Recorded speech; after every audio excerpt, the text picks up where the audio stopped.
the race, teams around you two were struggling to stay healthy, both mentally and physically. What was the secret to you and Ethan's longevity as a team? Experience. You know, for everything that we did, it was very, it happened very fast after the second survival camp, maybe even after the first. For me specifically, I've through the military, I've gone through a lot of survival schools and things like that. I've had to actually starve and things, So I told Ethan, I pulled him to the side. When you're out in the wilderness and you start complaining and you're in a survival situation, that just rots your head.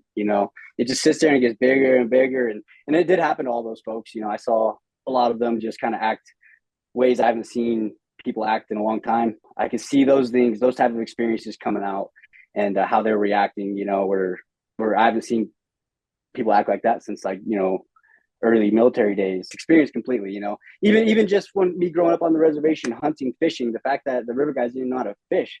If I had that fishing pole, I've been doing some damage, and we were still catching tons of fish, so I think just growing up knowing how to do all these things that I grew up in the mountains doing was experience that showed the most, and the mental fortitude of what it takes in a situation where you're lacking food and you're burning calories. Was there a particular craving, be it food or a comfort item, that was on your mind during the race? No, I don't think I allowed myself to really be hungry through the entire process.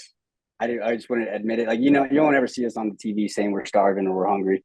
I don't need a lot. Like, it's crazy. The rations that we got were 100 times better than fire food, way better than MREs. So that was like the gold pop for us. I'm like, dude, they're feeding us good. I was like, we can make one of these rations last like 3 weeks, bro. And Ethan's like, yeah, because we're used to just eating tortillas with a slab of butter and some honey on it.